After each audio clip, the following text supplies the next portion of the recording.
All right. Hey guys, and welcome to this episode where we're going to talk about embracing uncomfortable feelings and thoughts, specifically when it comes to ERP or exposure and response prevention. So, for those of you that don't know me, my name is Matt Cotty, and I'm a licensed clinical social worker and the founder of Restored Minds. And so, in the last episode, we talked about this idea of embracing uncomfortable feelings and what that means and how it's, oftentimes the last thing that we want to do. So in this episode, I want to talk about just kind of an analogy that might help, because I think what a lot of people, a big misconception people have is this idea that when I'm doing exposure and response prevention or I'm facing a fear, that I need to like the feeling, right? That I need to enjoy this feeling somehow. And that's not it, right? Really, what it means is just giving that feeling space, giving it space within your body and the thoughts space within your mind to allow them to surface. So think of it like this. It's like, imagine you were having guests over to your home and you have someone that you really like, like one of your favorite people in the world, and they come over and you embrace them, right? Super easy for you to do because it's just a natural connection that's there. You enjoy their company, their presence, and so you give them this big embrace, right? And again, that's easy for you to do. Well, the parallel to that would be how you handle your feelings that you like, things like love and joy and excitement and gratitude, right? These things are easy for us to embrace because we enjoy the feeling, right? It's a higher energy state that we're in. Whereas let's pretend you're having a whole bunch of guests over to your house, and then sure enough, you end up having the like a family member or maybe someone that you don't particularly get along with. When they show up to your house, you can still embrace them.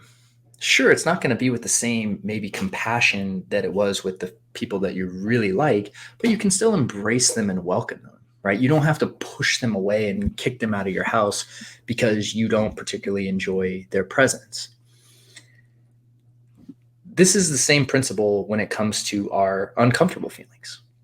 So, feeling stressed, feeling, anxious, depressed, feelings of panic, right? When these feelings surface in our body, they're uncomfortable, right? They're a lot harder to embrace than the feelings that we really enjoy. But it doesn't mean that we can't embrace them, right? It doesn't mean that we have to love embracing them though at the same time. What it means is we have to be willing to not push them away and kick them out where we really can. Like if you really have a conflict with someone, you really can embrace them. And it might be a little more challenging for you. You might feel uncomfortable, but you can still do it. And that's the parallel that I just want to talk about today when it comes to our uncomfortable feelings. It's like we don't have to enjoy the feelings. You don't have to have this warm, loving embrace.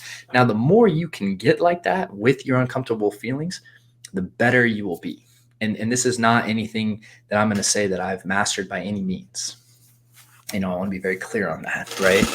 But what I found is when I'm feeling distressed or, when I'm, just not feeling 100% or having a bunch of racing thoughts or something like that, the more kind and gentle and welcoming I can be to that experience, the faster that experience surfaces and passes, and the less conflict I have actually towards the experience itself. Because what we don't realize is that a lot of what our conflict is with OCD and anxiety is not actually the thoughts and feelings themselves. It's our resistance to them that creates the conflict, right? Because we don't want them there and they're there.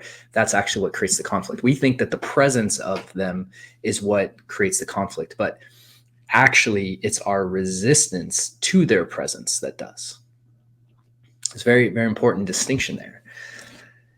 And so when you can really begin to embrace those feelings and those thoughts from a place of, I know I'm not going to embrace them at the same level as I would with feelings of excitement or thoughts that I really enjoy, but I'm still going to welcome them in, because I can do that.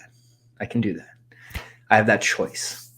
And by welcoming them in, then that allows them to kind of surface up what they need to surface up. And again, to leave when they want to leave.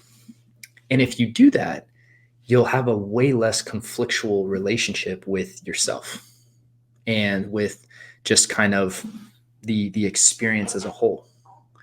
And so when we talk about embracing uncomfortable feelings and embracing discomfort and all that, it's not about liking the feelings and thoughts. I just really want to emphasize that point today.